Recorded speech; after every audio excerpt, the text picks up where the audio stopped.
Welcome back. Our first guest tonight plays Jack Bauer on, for my money, the best show on television, 24.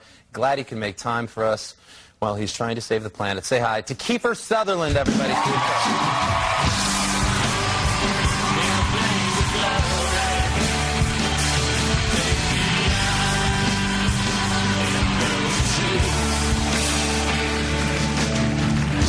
Thank you for being here. Nice to see you. Thanks for having me. What exactly are you wearing, may I ask? You look like half-dressed. Half-dressed? I'm wearing a shirt and pants. Are you going to a, it looks like a tuxedo that's not quite all there. No. Just a pair of pants and a I shirt. meant that as a compliment. I got to be honest. Yes. Okay, cool. We're not off to a bad start. You could kill me. Not at all. You know how much I love the show. I just heard, yeah, it was very nice. I think your show on television is absolutely fantastic. Thanks very much. Before we get into 24, how are you? I haven't seen you in quite some time. How were the holidays? I'm good. It was great. I went, started, and I heard you did this too.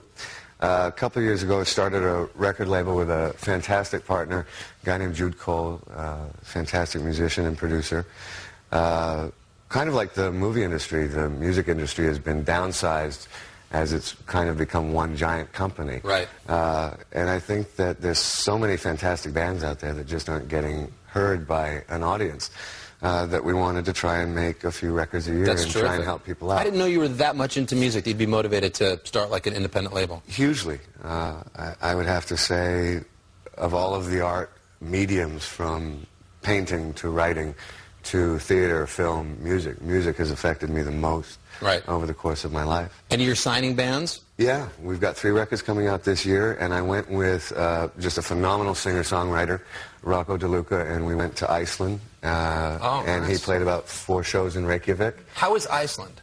It's I awesome. hear it's just awesome. Have you been there before? It's amazing, yeah. I recommend it to all of you. If you get the chance to go, take it. Right. Yeah, it's amazing. And what is it like in Iceland? Don't they have periods where it's just light out or dark out? Well, we fortunately got there during the time when it was just dark all the time. It was a 24-hour night.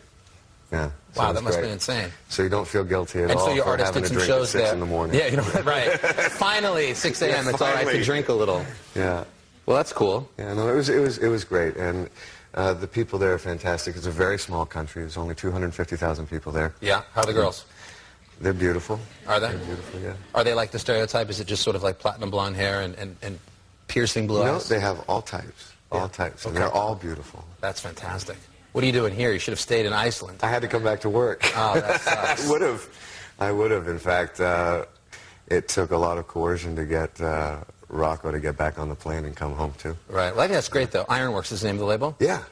That's fantastic. And you're doing the same thing. I have an independent label called 456, and we have some acts. We put out 3 albums out last year, and for me it was just that, especially working at MTV, you see that unless you know somebody in the business or have some crazy story of running into a record exec, like literally hitting his car and giving him your demo, and that's a lot of stories. There's not a lot of outlet for bands. Yeah. Well, good for you, because you have bands on your show all the time that you have. We put a lot on. When you're on at 2 a.m., aside from yourself and Don Cheadle and Fat Joe and our guest tonight, we'll put people on and give them a shot. That's awesome. That's great. Good for you. Yeah, and I love music, so it's been a lot of fun to do. 24, man. I was just watching the show, and I was thinking to myself, what is it about 24? You guys, the show is so incredible, and this is the 4th season that just started, and I think it's the best season yet, because after the first hour of this show, I thought, wow, this hour made me feel the same way I felt at the culmination of the entire last season. Oh, wow. Great.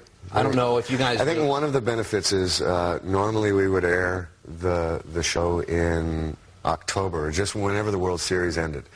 And now that we've moved to January, and we moved to January so that we can run all the shows concurrently, we had a lot of complaints on the internet and via letters that we would take a break over Thanksgiving and we would take a break over Christmas and eventually be preempted by a presidential speech, and people lost the flow of the show.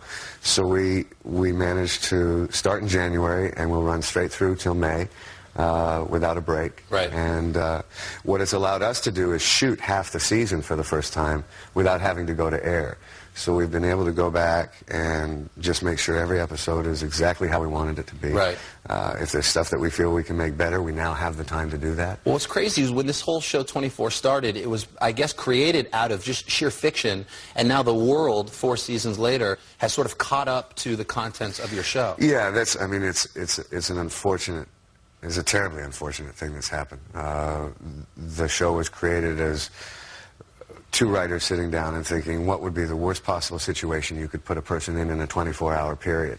And that situation ultimately came to play on September 11th, 2001.